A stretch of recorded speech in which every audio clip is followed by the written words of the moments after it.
ಸ್ನೇಹಿತರೆ, ಈಗ ಗಡಿಯಲ್ಲಿ ನಿಶಬ್ದ ಇರೋದಿಲ್ಲ. ಈಗ ಒಂದು ಎಂತಹ ಧ್ವನಿ ಕೇಳಿಸ್ತಾ ಇದೆ ಅಂದ್ರೆ ಅದರಿಂದ ಶತ್ರುಗಳ ಬಂಕರ್ಗಳಲ್ಲಿ ಕುಳಿತಿರುವ ಕಮಾಂಡರ್ ಗಳಿಗೆ ಪ್ರಾಣ ಭಯ ಶುರುವಾಗುತ್ತೆ. 2025 ಮುಗಿಯುತ್ತಿದ್ದಂತೆ ಭಾರತೀಯ ಸೇನೆ ಒಂದು ಅಂತ ನಿರ್ಧಾರ ತೆಗೆದುಕೊಂಡಿದೆ. ಅದನ್ನ ಸೈನಿಕ ಇತಿಹಾಸದ ಟರ್ನಿಂಗ್ ಪಾಯಿಂಟ್ ಎಂದು ಕರೆಯಲಾಗುತ್ತಿದೆ. ಇದುವರೆಗೆ ನಾವು ಮಾತಾಡ್ತಿದ್ದೆವು, ಯೋಧರು ಗಡಿಯಲ್ಲಿ ಜಾಗೃತರಾಗಿದ್ದಾರೆ. ಆದ್ರೆ ನಾನ್ ನಿಮ್ಗೆ ಈ ಸುದ್ದಿ ಹೇಳಿದ್ರೆ ಏನಾಗಬಹುದು? ಈಗ ಯೋಧರ ಕೈಯಲ್ಲಿ ಒಂದು ಅಂತ ಶಸ್ತ್ರಾಸ್ತ್ರ ಬಂದಿದೆ. ಅದು ಎಂದೂ ನಿದ್ರಿಸುವುದಿಲ್ಲ, ಎಂದೂ ದಣಿಯುವುದಿಲ್ಲ ಮತ್ತು ಅದರ ಮೂರನೇ ಕಣ್ಣು ದಟ್ಟವಾದ ಮಂಜು ಮತ್ತು ಕತ್ತಲಲ್ಲೂ ಶತ್ರುವಿನ ಹೃದಯ ಬಡಿತ ಕೇಳಿಸಿಕೊಳ್ಳುತ್ತೆ. ಹೌದು, ಜೂನ್ 2025ರಲ್ಲಿ 14,000 ಅಡಿ ಎತ್ತರದ ಹಿಮದ ಶಿಖರಗಳ ಮೇಲೆ ರಹಸ್ಯವಾಗಿ ಒಂದು ಪ್ರಯೋಗ ನಡೀತು. ಜಗತ್ತಿಗೆ ಅದು ಸಾಮಾನ್ಯ ಪೆಟ್ರೋಲಿಂಗ್ ಎಂದೇ ತೋರ್ತು, ಆದ್ರೆ ವಾಸ್ತವವಾಗಿ ಅಲ್ಲಿ ಭವಿಷ್ಯದ ಯುದ್ಧದ ಚಿತ್ರಕಥೆ ಬರೆಯಲಾಗ್ತಾ ಇತ್ತು. ಒಂದು ಅಂತ ಶಸ್ತ್ರಾಸ್ತ್ರವನ್ನ ಪರೀಕ್ಷಿಸಲಾಯಿತು. ಅದರಲ್ಲಿ ಮೆದುಳನ್ನ ಅಳವಡಿಸಲಾಗಿದೆ. ಅದರ ಎದುರಿಗೆ ನಿಂತ ವ್ಯಕ್ತಿ ನಮ್ಮವನೋ ಅಥವಾ ಶತ್ರುವ ಎಂದು ತಾನೇ ಗುರುತಿಸುತ್ತೆ. ಈ ಸುದ್ದಿ ಲೀಕ್ ಆದ ತಕ್ಷಣ ಇಸ್ಲಾಮಾಬಾದ್ ನಿಂದ ಬೀಜಿಂಗ್ ನವರೆಗೆ ಭೂಕಂಪ ಸಂಭವಿಸಿತು. ಅಷ್ಟಕ್ಕೂ ಈ ರಹಸ್ಯ ಯೋಧ ಯಾವುದು? ಇದನ್ನ ಇನ್ಫ್ಯಾಂಟ್ರಿಯ ಗೇಮ್ ಚೇಂಜರ್ ಎಂದು ಯಾಕೆ ಕರೆಯಲಾಗುತ್ತಿದೆ? ಮತ್ತು ಈ 40,000 ಹೊಸ ಯಂತ್ರಗಳು ಹೇಗೆ ಭಾರತದ ಭೂಸೇನೆಯ ಶಕ್ತಿಯನ್ನ 10 ಪಟ್ಟು ಹೆಚ್ಚಿಸುತ್ತಿವೆ? ನಾವು ನಿಮ್ಗೆ ಈ ಸುದ್ದಿಯ ಪೂರ್ತಿ ಮಾಹಿತಿಯನ್ನ ತಿಳಿಸ್ಕೊಡ್ತೀವಿ. ಆದ್ದರಿಂದ ವಿಡಿಯೋವನ್ನ ಕೊನೆವರೆಗೂ ನೋಡಿ. ಅದಕ್ಕೂ ಮೊದಲು ಒಂದು ಚಿಕ್ಕ ರಿಕ್ವೆಸ್ಟ್, ನೀವಿನ್ನೂ ನಮ್ಮ ಚಾನಲ್ಗೆ ಸಬ್ಸ್ಕ್ರೈಬ್ ಆಗಿಲ್ಲ ಅಂದ್ರೆ ಈಗಲೇ ಸಬ್ಸ್ಕ್ರೈಬ್ ಆಗಿ ಹಾಗೂ ವಿಡಿಯೋಗೆ ಒಂದು ಲೈಕ್ ಮಾಡಿ. ಜೊತೆಗೆ ನಿಮ್ಮ ಅಭಿಪ್ರಾಯವನ್ನ ಕಾಮೆಂಟ್ ಬಾಕ್ಸ್ ಅಲ್ಲಿ ಬರೆದು ತಿಳಿಸಿ. ಈಗ ನಾವು ನಿಜವಾದ ವಿಷಯದ ಬಗ್ಗೆ ಮಾತಾಡೋಣ. ಅದು ಶತ್ರುಗಳ ನಿದ್ರೆ ಕಸಿದುಕೊಂಡಿದೆ. ಇದು ಒಂದು ಲೈಟ್ ಮಿಷಿನ್ ಗನ್ನ ಕತೆ. ಆದ್ರೆ ಇದನ್ನ ಲೈಟ್ ಎಂದು ತಪ್ಪು ತಿಳಿಬೇಡಿ, ಏಕೆಂದ್ರೆ ಇದರ ಕೆಲಸ ಶತ್ರುಗಳಿಗೆ ಭಾರಿ ನಷ್ಟವನ್ನ ತಂದೊಡ್ಡುವುದು. ಡಿಸೆಂಬರ್ 2025ರ ಇತ್ತೀಚಿನ ವರದಿಗಳು ಭಾರತೀಯ ಸೇನೆಗೆ ಇಸ್ರೇಲ್ ನಿಂದ ನೆಗೆವ್ NG-7 ನ ಒಂದು ದೊಡ್ಡ ಪ್ರಮಾಣದ ಶಸ್ತ್ರಾಸ್ತ್ರಗಳು ಬರಲಿವೆ. ಇದು ಸಣ್ಣ ಪುಟ್ಟ ಆರ್ಡರ್ ಅಲ್ಲ, ಸಂಪೂರ್ಣ 40,000 LMGಗಳ ಒಪ್ಪಂದ ಖಚಿತವಾಗಿದೆ. ಊಹಿಸಿ, ಗಡಿಯಲ್ಲಿ ನಿಂತಿರುವ ನಮ್ಮ 40,000 ಯೋಧರ ಕೈಯಲ್ಲಿ ಈ ಬೀಸ್ಟ್ ಇದ್ರೆ ಎದುರಿಗೆ ನಿಂತವರ ಸ್ಥಿತಿ ಏನಾಗಬಹುದು ಅಂತ. ಈ ಒಪ್ಪಂದ ವಿಶೇಷವಾಗಿರುವುದು ಏಕೆಂದ್ರೆ ಇದು ಹಳೆಯ ಮತ್ತು ದಣಿದ ಇನ್ಸಾನ್ಸ್ LMGಗಳನ್ನ ನಿವೃತ್ತಿ ಮಾಡಲು ಮಾಡಲಾಗಿದೆ. ನಮ್ಮ ಯೋಧರು ವರ್ಷಗಳಿಂದ ದೂರುತ್ತಲೇ ಇದ್ರು, ಇನ್ಸಾನ್ ಈಗ ಮಾಡರ್ನ್ ವಾರ್ಫೇರ್ ಗೆ ಸರಿ ಹೊಂದುವುದಿಲ್ಲ. ಕೆಲವೊಮ್ಮೆ ಜಾಮ್ ಆಗುವುದು, ಕೆಲವೊಮ್ಮೆ ರೇಂಜ್ ಕಡಿಮೆ ಆಗುವುದು. ಆದ್ರೆ ಈಗ ಆ ದಿನಗಳು ಮುಗ್ದಿವೆ.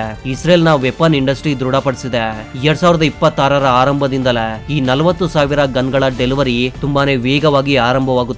ಮತ್ತು ಆಶ್ಚರ್ಯಕರ ವಿಷಯವೇನೆಂದ್ರೆ ಇದು ಕೇವಲ ಆಮದು ಒಪ್ಪಂದವಲ್ಲ, ಇದರಲ್ಲಿ ಆತ್ಮನಿರ್ಭರ ಭಾರತದ ಬಲವಾದ ಸ್ಪರ್ಶವಿದೆ. ಈ ಗನ್ಗಳು ಈಗ ಭಾರತದಲ್ಲೇ ಗ್ವಾಲಿಯರ್ ಬಳಿ PLR ಸಿಸ್ಟಮ್ ನ ಫ್ಯಾಕ್ಟರಿಯಲ್ಲಿ ತಯಾರಾಗುತ್ತಿವೆ. ಅದು ಅದಾನಿ ಗ್ರೂಪ್ ಮತ್ತು ಇಸ್ರೇಲ್ ನ ಜಂಟಿ ಉದ್ಯಮ. ಅಂದರೆ ತಂತ್ರಜ್ಞಾನ ಅವರದ್ದು, ಆದ್ರೆ ಕಬ್ಬಿಣ ನಮ್ಮದು ಮತ್ತು ತಯಾರಿಸುವ ಕೈಗಳು ನಮ್ಮವರದ್ದು. ಇದೇ ಶಸ್ತ್ರಾಸ್ತ್ರ ಮಧ್ಯಪ್ರಾಚ್ಯದ ಮರಳುಗಾಡಲ್ಲಿ ತನ್ನ ಆಧಿಪತ್ಯವನ್ನ ಸಾಬೀತುಪಡಿಸಿಕೊಂಡಿವೆ.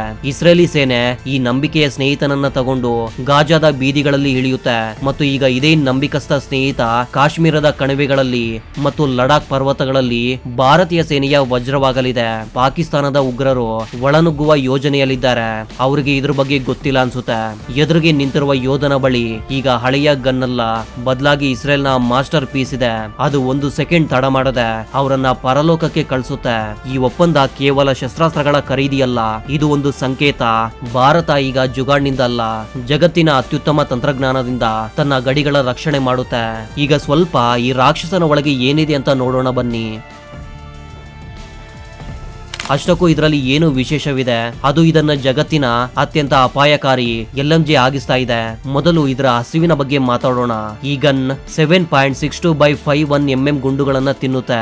ಗನ್ಗಳ ಬಗ್ಗೆ ಹೆಚ್ಚು ತಿಳಿಯದವರಿಗೆ ಸರಳವಾಗಿ ಹೇಳ್ತೇನೆ, ನಮ್ಮ ಹಳೆಯ ಇನ್ಸಾನ್ 5.56 mm ಗುಂಡುಗಳನ್ನ ಹಾರಿಸ್ತಾ ಇತ್ತು. 5.56 mm ನ ಕೆಲಸ ಶತ್ರುವನ್ನ ಗಾಯಗೊಳಿಸುವುದು ಅಷ್ಟೇ. ಆದ್ರೆ 7.62 mm ನ ಉದ್ದೇಶ ಗಾಯಗೊಳಿಸುವುದು ಅಲ್ಲ. ಇದರ ಉದ್ದೇಶ ಕವಚವನ್ನ ಒಡೆಯುವುದು, ಗೋಡೆಗಳನ್ನ ಭೇದಿಸುವುದು ಮತ್ತು ನೇರವಾಗಿ ಗೇಮ್ ಓವರ್ ಮಾಡುವುದು. ಇದರ ಒಂದು ಗುಂಡಿನಲ್ಲಿ ಅಷ್ಟೊಂದು ಕೈನೆಟಿಕ್ ಎನರ್ಜಿ ಇರುತ್ತೆ. ಶತ್ರು ಮರದ ಹಿಂದೆ ಅಥವಾ ಸಣ್ಣ ಗೋಡೆಯ ಹಿಂದೆ ಅಡಗಿದ್ರು ಅದು ಅಲ್ಲೇ ಅವನನ್ನ ಕೊಂದು ಹಾಕುತ್ತೆ. ಇದರ ಫೈರ್ ಪವರ್ ಕೇಳಿದ್ರೆ ಖಂಡಿತ ನಿಮ್ಮ ತಲೆ ತಿರುಗುತ್ತೆ. ನೆಗೆವ್ NG-7 1 ನಿಮಿಷಕ್ಕೆ 600ರಿಂದ 750 ಗುಂಡುಗಳನ್ನ ಹಾರಿಸಬಲ್ಲದು. ಅಂದ್ರೆ ಟ್ರಿಗರ್ ಒತ್ತಿದ್ರೆ ಸಾಕು, ಎದುರುಗಡೆ ಇರೋ ಪ್ರದೇಶದಲ್ಲಿ ಗುಂಡಿನ ಮಳೆ ಸುರಿಯುತ್ತೆ. ಆದ್ರೆ 1 ನಿಮಿಷ, ನಿಜವಾದ ಜಾದು ಇದಲ್ಲ. ಜಗತ್ತಿನ ಎಲ್ಲಾ ಮಷಿನ್ ಗನ್ಗಳು ಆಟೋಮೆಟಿಕ್ ಮೋಡ್ ನಲ್ಲಿ ಓಡುತ್ತವೆ. ಅಂದ್ರೆ ಟ್ರಿಗರ್ ಒತ್ತಿದ್ರೆ ಸಾಕು ದಡ ದಡ ಗುಂಡುಗಳು ಹೊರಬರುತ್ತವೆ. ಅಂದ್ರೆ ನೆಗೆವ್ ಜಗತ್ತಿನ ಏಕೈಕ LMG. ಇದರಲ್ಲಿ ಸೆಮಿ ಆಟೋಮೆಟಿಕ್ ಮೋಡ್ ಫೀಚರ್ ಇದೆ. ಇದರ ಲಾಭ ಏನು, ಶತ್ರು ತುಂಬಾ ದೂರ ಇದ್ರೆ ಮತ್ತು ಸ್ನೈಪರ್ ನಂತೆ ಒಂದು ನಿಖರವಾದ ಹೆಡ್ ಶಾಟ್ ಅನ್ನ ಹೊಡಿಬೇಕಂದ್ರೆ ಯೋಧ ಇದನ್ನ ಸಿಂಗಲ್ ಶಾಟ್ ಮೋಡ್ಗೆ ಹಾಕಬಹುದು. ಅಂದ್ರೆ ಒಂದು ಮಷಿನ್ ಗನ್ ಸ್ನೈಪರ್ ನ ಕೆಲಸವನ್ನು ಮಾಡುತ್ತೆ. ನಿಜವಾಗ್ಲೂ ಈ ಫೀಚರ್ ಕ್ಲೋಸ್ ಕಾಂಬ್ಯಾಟ್ ಎಂದರೆ ಮುಖಾಮುಖಿ ಹೋರಾಟದಲ್ಲಿ ವರದಾನವೇ ಸಾಬೀತಾಗುತ್ತೆ. ತೂಕದ ಬಗ್ಗೆ ಹೇಳೋದಾದ್ರೆ ಇದು ಸುಮಾರು 7.5 kg ಇರುತ್ತೆ. ನಿಮ್ಗೆ ಇದು ತುಂಬಾನೇ ಭಾರ ಅನಿಸ್ಬೋದು, ಆದ್ರೆ 7.6 mm ವರ್ಗದಲ್ಲಿ ಇದು ಜಗತ್ತಿನ ಅತ್ಯಂತ ಹಗುರವಾದ ಮಷಿನ್ ಗನ್ಗಳಲ್ಲಿ ಒಂದು. ನಮ್ಮ ಪರ್ವತ ಪ್ರದೇಶಗಳಲ್ಲಿ ಆಮ್ಲಜನಕ ಕಡಿಮೆ ಇದ್ರೂ ಯೋಧರು ಹಲವು ಕಿಲೋಮೀಟರ್ಗಳ ಕಾಲ್ನಡಿಗೆಯಲ್ಲಿ ಓಡಾಡ್ತಾರೆ. ಅಲ್ಲಿ ಪ್ರತಿ ಗ್ರಾಮ್ ತೂಕವು ಮುಖ್ಯ. ಇದನ್ನ ಎತ್ತಿಕೊಳ್ಳುವುದು, ನಡೆಯುವುದು ಮತ್ತು ಫೈರ್ ಮಾಡುವುದು ಸುಲಭ. ಇದರಲ್ಲಿ 100 ಅಥವಾ 125 ಗುಂಡುಗಳ ಡ್ರಮ್ ಹಾಕಬಹುದು. ಅಂದ್ರೆ ಪದೇ ಪದೇ ಮ್ಯಾಗಝಿನ್ ಬದಲಾಯಿಸುವ ತೊಂದರೆ ಇಲ್ಲ. ಒಮ್ಮೆ ಲೋಡ್ ಮಾಡಿದ್ರೆ ಸಾಕು, ಶತ್ರುವಿನ ಪರಲೋಕ ಪ್ರಯಾಣ ಖಚಿತ. ಇದರ ಬ್ಯಾರೆಲ್ ಬೇಗ ಬಿಸಿಯಾಗುವುದಿಲ್ಲ. ಒಂದು ವೇಳೆ ಬಿಸಿಯಾದ್ರೂ ಯೋಧ ಸೆಕೆಂಡುಗಳಲ್ಲಿ ಅದನ್ನ ಬದಲಾಯಿಸಬಹುದು. ಒಟ್ಟಾರೆಯಾಗಿ ಇದು ಕೇವಲ ಕಬ್ಬಿಣವಲ್ಲ, ಇಂಜಿನಿಯರಿಂಗ್ ನ ಒಂದು ಚಮತ್ಕಾರ. ಕಥೆಯಲ್ಲಿ ಈಗ ಬರುತ್ತೆ ಆ ತಿರುವು, ಅದು ಸೈನ್ಸ್ ಫಿಕ್ಷನ್ ಸಿನಿಮಾದಂತೆ ತೋರುತ್ತೆ, ಆದ್ರೆ 100% ಅದು ಸತ್ಯ. ಜೂನ್ 2025ರಲ್ಲಿ ಭಾರತೀಯ ಸೇನೆ ಈ ನೆಗೆವ್ ಗನ್ನೊಂದಿಗೆ ಒಂದು ಕೆಲಸ ಮಾಡ್ತು. ಅದು ಜಗತ್ತಿನ ಡಿಫೆನ್ಸ್ ತಜ್ಞರ ಕಿವಿಗಳನ್ನ ಎಚ್ಚರಗೊಳಿಸ್ತು.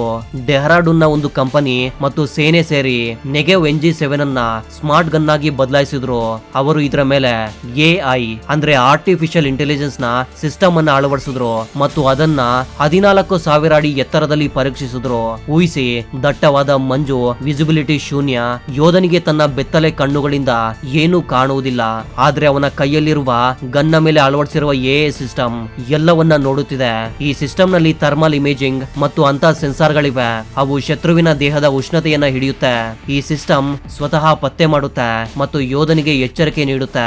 ಇದಕ್ಕಿಂತ ಹೆಚ್ಚಾಗಿ ಇದರಲ್ಲಿ ಫ್ರೆಂಡ್ ಆರ್ ಫೋ ಎಂದರೆ ಸ್ನೇಹಿತನ ಅಥವಾ ಶತ್ರುನ ಎಂದು ಗುರುತಿಸುವ ಸಾಮರ್ಥ್ಯವೂ ಇದೆ. ಕೆಲವೊಮ್ಮೆ ಯುದ್ಧದ ಗೊಂದಲದಲ್ಲಿ ಸ್ವಂತವರ ಮೇಲೆಯೇ ಗುಂಡು ಹಾರಿಸುವ ಒಂದು ಭಯ ಇರುತ್ತೆ, ಆದ್ರೆ ಈ AI ಸಿಸ್ಟಮ್ ಹೇಳುತ್ತೆ, ನಿಲ್ಲು, ಇದು ನಮ್ಮವನು, ಅಥವಾ ದಾಳಿ ಮಾಡು, ಅವನು ಶತ್ರು. ಈ 14,000 ಅಡಿ ಪರೀಕ್ಷೆಯಲ್ಲಿ ಗನ್ ತಾನೇ ಗುರಿಯನ್ನ ಹುಡುಕಿತು, ತಾನೇ ಹೊಂದಾಣಿಕೆ ಮಾಡಿಕೊಂಡಿತು ಮತ್ತು ನಿಖರವಾಗಿ ಗುಂಡು ಹಾರಿಸ್ತು. ಇದನ್ನೇ autonomous surveillance and fire control ಎಂದು ಕರೀತಾರೆ. ಚೀನಾ ತನ್ನ ತಂತ್ರಜ್ಞಾನದ ಬಗ್ಗೆ ಬಹಳ ಹೊಗಳಿಕೊಳ್ಳುತ್ತೆ ಅಲ್ವಾ. ಅದು ತನ್ನ ರೋಬೋಟಿಕ್ ನಾಯಿಗಳನ್ನ ಮತ್ತು ಡ್ರೋನ್ ಗಳನ್ನ ತೋರಿಸ್ತಲೇ ಇರುತ್ತೆ. ಆದ್ರೆ ಭಾರತ ತನ್ನ ಮುಖ್ಯ ಇನ್ಫೆಂಟ್ರಿ ಗನ್ ಅನ್ನೇ ರೋಬೋಟ್ ಆಗಿ ಮಾಡ್ಬಿಟ್ಟಿದೆ. ಇದು ಆ ಪ್ರದೇಶಗಳಿಗೆ ಬ್ರಹ್ಮಾಸ್ತ್ರ. ಅಲ್ಲಿ ಮನುಷ್ಯನ ಕಣ್ಣುಗಳು ಮೋಸ ಹೋಗ್ಬೋದು, ಆದ್ರೆ ಯಂತ್ರವಲ್ಲ. ಸಿಯಾಚಿನ್ ಆಗಿರ್ಲಿ ಅಥವಾ ಅರುಣಾಚಲದ ದಟ್ಟ ಕಾಡುಗಳೇ ಆಗಿರ್ಲಿ, ಅಲ್ಲಿ ಒಂದು ಎಲೆ ಅಲಗಾಡಿದ್ರು ಈ ಗನ್ ಹೇಳುತ್ತೆ ಅದು ಗಾಳಿಯಿಂದ ಅಲಗಾಡಿದ್ದು ಅಥವಾ ಯಾವುದೋ ಚೀನಿ ಸೈನಿಕನ ಬೂಟ್ನಿಂದ ಅಲಗಾಡ್ತಾ ಅಂತ. ಈ ತಂತ್ರಜ್ಞಾನ ಇನ್ನು ಆರಂಭಿಕ ಹಂತದಲ್ಲೇ ಇದೆ, ಆದ್ರೆ ಇದು ಸೂಚನೆಯಾಗಿದೆ. 2026 ಮತ್ತು ಅದರ ನಂತರ ಭಾರತೀಯ ಸೇನೆ ಯಾವ ಮಟ್ಟದಲ್ಲಿ ಆಟವಾಡಲಿದೆ ಅಂತ. ನಾವು ಈಗ ಫಾಲೋವರ್ ಗಳಲ್ಲ, ಲೀಡರ್ ಗಳಾಗ್ತಾ ಇದ್ದೇವೆ. ಈಗ ರಣನೀತಿಕ ದೃಷ್ಟಿಯಿಂದ ನೋಡೋಣ. ಪಾಕಿಸ್ತಾನದ ಗಡಿಯಲ್ಲಿ ಅಥವಾ LOCಯಲ್ಲಿ ನಮ್ಮ ಯೋಧರು ಬಂಕರ್ ಗಳಿಂದ ಬರುವ ಗುಂಡಿನ ದಾಳಿಗಳನ್ನ ಯಾವಾಗ್ಲೂ ಎದುರಿಸ್ತಲೇ ಇರ್ತಾರೆ. ಅಲ್ಲಿ ಶತ್ರು ಅಡಗಿಕೊಂಡು ದಾಳಿ ಮಾಡ್ತಾನೆ.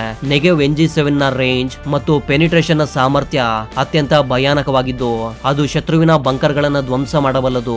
ಮೊದಲು ನಮ್ಮ ಯೋಧರು ಶತ್ರುಗಳಿಗೆ ಉತ್ತರವನ್ನ ಕೊಡೋದಕ್ಕೆ ಶಕ್ತಿಶಾಲಿ ಶಸ್ತ್ರಾಸ್ತ್ರಗಳಿಗಾಗಿ ಕಾಯ್ತಾ ಇದ್ರು, ಆದ್ರೆ ಈಗ ಸೆಕ್ಷನ್ ನ ಮಟ್ಟದಲ್ಲಿ ಅಂದರೆ 8 ರಿಂದ 10 ಯೋಧರ ಕೈಯಲ್ಲೇ ಅಷ್ಟೊಂದು ಫೈರ್ ಪವರ್ ಇರುತ್ತೆ. ಅವರು ದೊಡ್ಡದಾದ ದಾಳಿಯನ್ನು ನಿಷ್ಕ್ರಿಯಗೊಳಿಸಬಲ್ಲರು. ಚೀನಾದ ಗಡಿಯಲ್ಲಿ ಅಂದ್ರೆ LOCಯಲ್ಲಿ ಆಟ ಸ್ವಲ್ಪ ಭಿನ್ನವಾಗಿರುತ್ತೆ. ಅಲ್ಲಿ ದೂರಗಳು ಉದ್ದ ಮತ್ತು ತೆರೆದ ಪ್ರದೇಶ ಇರುತ್ತೆ. ನೆಗೆವ್ನ 800 ಮೀಟರ್ನಿಂದ 1 ಕಿಲೋಮೀಟರ್ನ ವರೆಗಿನ ಪರಿಣಾಮಕಾರಿ ರೇಂಜ್ ಚೀನಾದ PLA ತನ್ನ ಗಡಿಯಲ್ಲೇ ಇರಿಸುತ್ತೆ. ಚೀನಿ ಸೈನಿಕರು ಹಲವೊಮ್ಮೆ ಹ್ಯೂಮನ್ ವೇವ್ ರಣತಂತ್ರ ಬಳಸ್ತಾರೆ, ಅಂದರೆ ಗುಂಪು ಗುಂಪಾಗಿ ದಾಳಿ ಮಾಡ್ತಾರೆ. 1962ರಲ್ಲಿ ಇದನ್ನ ನಾವು ಎದುರಿಸಿದ್ದೇವೆ, ಏಕೆಂದ್ರೆ ನಮ್ಮಲ್ಲಿ ಆಗ ಆಟೋಮೆಟಿಕ್ ಶಸ್ತ್ರಾಸ್ತ್ರಗಳ ಕೊರತೆ ಇತ್ತು. ಆದ್ರೆ ಇಂದು ಅವರು ಗುಂಪಾಗಿ ಬಂದ್ರು ಸಹ 700 ರೌಂಡ್ ಪ್ರತಿ ನಿಮಿಷ ವೇಗದಲ್ಲಿ ಹೊರಬರುವ 7.62 mm ಗುಂಡುಗಳು ಆ ಗುಂಪನ್ನ ಅಲ್ಲೇ ನಿಲ್ಸುತ್ತೆ. ಈ ಗನ್ ಸಪ್ರೆಷನ್ ಫೈರ್ಗೆ ಅತ್ಯುತ್ತಮ, ಅಂದ್ರೆ ಶತ್ರುವಿಗೆ ತಲೆ ಎತ್ತುವ ಅವಕಾಶವೇ ಕೊಡುವುದಿಲ್ಲ. ಇದಲ್ಲದೆ ಈ ಗನ್ನ ಮೇಲೆ modern optics, night vision scope ಮತ್ತು ಲೇಸರ್ ಡಿಸೈನೇಟರ್ ಸುಲಭವಾಗಿ ಅಳವಡಿಸಬಹುದು. ಅಂದ್ರೆ ಇದು ಹಗಲಿನ ರಾಜ ಹಾಗೂ ರಾತ್ರಿಯ ರಾಜ ಕೂಡ. 40,000 ಯೂನಿಟ್ಗಳು, ಅಂದ್ರೆ ಪ್ರತಿ ಫಾರ್ವರ್ಡ್ ಪೋಸ್ಟ್, ಪ್ರತಿ ಮುಖ್ಯ ಪೆಟ್ರೋಲಿಂಗ್ ಪಾರ್ಟಿ ಬಳಿ ಈ ಗನ್ ಇರುತ್ತೆ. ಇದು ಯೋಧರ ಮನೋಬಲವನ್ನ ಆಕಾಶಕ್ಕೆ ಏರಿಸುವ ಕ್ರಮ. ಯೋಧನಿಗೆ ತಿಳಿದಿರುತ್ತೆ ತನ್ನ ಕೈಯಲ್ಲಿ ಜಗತ್ತಿನ ಅತ್ಯುತ್ತಮ ಶಸ್ತ್ರಾಸ್ತ್ರವಿದೆ ಅಂತ. ಆಗ ಅವನ ಆತ್ಮವಿಶ್ವಾಸದ ಮಟ್ಟ ಬೇರೆಯೇ ಇರುತ್ತೆ ಮತ್ತು ಯುದ್ಧದಲ್ಲಿ ಶಸ್ತ್ರಾಸ್ತ್ರಕ್ಕಿಂತ ಹೆಚ್ಚಾಗಿ ಧೈರ್ಯ ಹೋರಾಡುತ್ತೆ. ಈ ಗನ್ನ ಧೈರ್ಯಕ್ಕೆ ಒಂದು ಬಲವನ್ನ ನೀಡುತ್ತೆ. ಆದ್ದರಿಂದ ಸ್ನೇಹಿತರೆ, ಚಿತ್ರಣ ತುಂಬಾನೇ ಸ್ಪಷ್ಟವಾಗಿದೆ. 2025 ಭಾರತ ಈಗ ತನ್ನ ಸುರಕ್ಷತೆಗಾಗಿ ಕೇವಲ ಕಟುಖಂಡನೆ ಮಾಡುವುದಿಲ್ಲ, ಅದು ಕಟು ಕ್ರಿಯೆಗೆ ಸಾಮಗ್ರಿಯನ್ನ ಸಿದ್ಧಪಡಿಸ್ತಾ ಇದೆ. ಇಸ್ರೇಲ್ ನಿಂದ ಬರ್ತಾ ಇರುವ ಈ 40,000 ನೆಗೆವ್ NG7 ಮಿಷಿನ್ ಗನ್ಗಳು ಮತ್ತು ಅವುಗಳ ಮೇಲೆ ಅಳವಡಿಸಲಾಗುತ್ತಿರುವ ದೇಸಿ AA ಸಿಸ್ಟಮ್ ಕೇವಲ ಕಬ್ಬಿಣದ ತುಂಡುಗಳಲ್ಲ, ಇದು ಆ ಹೊಸ ಭಾರತದ ಗರ್ಜನೆಯಾಗಿದೆ. ಅದು ತನ್ನ ಗಡಿಗಳಿಂದ ಒಂದು ಇಂಚು ಕೂಡ ಹಿಂದಕ್ಕೆ ಸರಿಯಲು ಸಿದ್ಧವಿಲ್ಲ. ಅದು ಲಡಾಖ್ನ ಹಿಮದ ಗಾಳಿಯಾಗಿರ್ಲಿ ಅಥವಾ ರಾಜಸ್ಥಾನದ ಬಿಸಿಲಿನ ಮರಳುಗಾಡಾಗಿರ್ಲಿ, ಈ ಬದಲಾವಣೆ ರಾತ್ರೋರಾತ್ರಿ ಆಗಿಲ್ಲ, ಆದ್ರೆ ಇದರ ಪರಿಣಾಮ ಮುಂದಿನ ಪೀಳಿಗೆಗಳು ನೋಡಲಿವೆ. ಪಾಕಿಸ್ತಾನ ಮತ್ತು ಚೀನಾದ ಹಳೆಯ ಚಾಳಿಗಳು ಈಗ ಪರಿಣಾಮಕಾರಿ ಆಗೋದಿಲ್ಲ, ಏಕೆಂದ್ರೆ ಭಾರತ ಆಟದ ನಿಯಮಗಳನ್ನೇ ಬದಲಾಯಿಸಿದೆ. ನಿಮ್ಗೇನನ್ಸುತ್ತೆ? ಈ AI ಶಸ್ತ್ರಾಸ್ತ್ರಗಳ ಮೇಲೆ ನಂಬಿಕೆ ಇಡೋದು ಸರಿನಾ, ಅಥವಾ ಯಂತ್ರ ಯಾವಾಗ ಬೇಕಾದ್ರೂ ಮೋಸ ಮಾಡಬಹುದೇ? ಮತ್ತು ಭಾರತ ತನ್ನ ಎಲ್ಲಾ ಹಳೆಯ ಗನ್ಗಳನ್ನ ಈ ರೀತಿಯೇ ಬದಲಾಯಿಸಬೇಕೆ?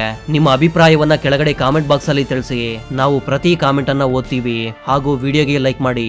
ಇದೇ ರೀತಿಯ ಮತ್ತೊಂದು ಇಂಟ್ರೆಸ್ಟಿಂಗ್ ಆದ ವಿಡಿಯೋದ ಜೊತೆಗೆ ಮತ್ತೆ ಸಿಗೋಣ. ಅಲ್ಲಿವರೆಗೂ ಜೈ ಹಿಂದ್, ಜೈ ಕರ್ನಾಟಕ.